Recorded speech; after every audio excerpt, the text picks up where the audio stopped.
Things to know about your security deposit that your landlord may not want you to know about when you're renting a property. Make sure you save and watch this until the end, because I am going to give you tips and advice on what you can do if you're having an issue about your security deposit. And for the purpose of this video, I am going to go over specific laws that are for California residents. However, most of these laws are the same in every state. But if you happen to be in a different state and you need advice, feel free to comment below and I will give you that information directly for your state. So first things first, I'm going to go over what I see as a main issue regarding security deposits, which is usually wear and tear, and what the law considers wear and tear to classify as.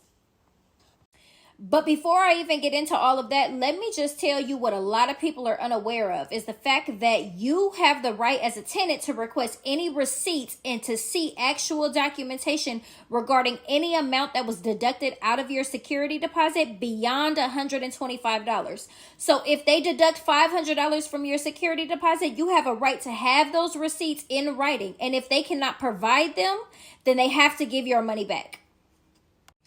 And in addition to that, they have to provide that documentation to you within 21 days of your last day of tenancy. And if they cannot do so, then again, they have to give your money back. Now, in California specifically, the Civil Code is section 1950.5. That talks all about security deposits, the requirements of your landlord, and what your rights are. Okay, so let's get into normal wear and tear.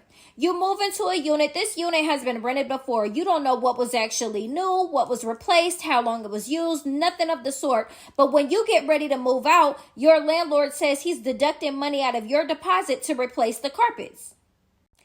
First thing to know is that your landlord would have to provide proof of when those carpets were purchased and placed in the unit and what the life expectancy was of those carpets. If he purchased some carpets for his unit and it had a 7-year life expectancy of it, the previous tenant lived there for 4 years, and then you lived in the unit for 4 years, that's a total of 8 years. So the life expectancy of those carpets have already came and went, and you wouldn't be required to replace any carpet.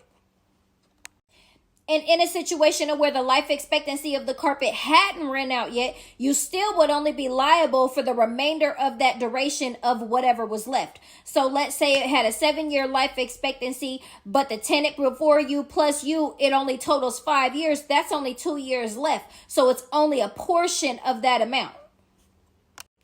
Another common issue is what a landlord can actually charge for. I've seen landlords attempt to charge to repaint walls. However, the tenant left the walls clean. He just felt like he wanted fresh paint on the walls. Well, the tenant is not responsible for that.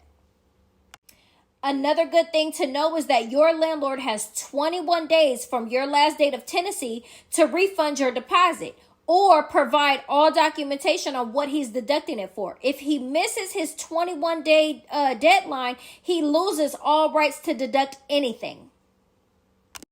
And last but not least, a lot of people give up the fight with their landlords, even when they feel like their landlord is completely wrong in what they're charging them for, because they think that the only recourse they have is to take the landlord to small claims court.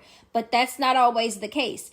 Every city has what's called a local mediation organization. So you have renters' rights, and there are companies and organizations out there that will fight on your behalf to mediate the situation between you and your landlord. That should always be your first step, because it may not even take as far as you going to small claims.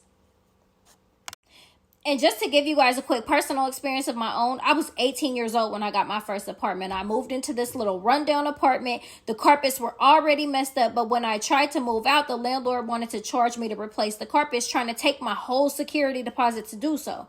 I reached out to my local mediation organization. They sent a letter on my behalf requesting documentation and proof of when those carpets were first placed in the unit.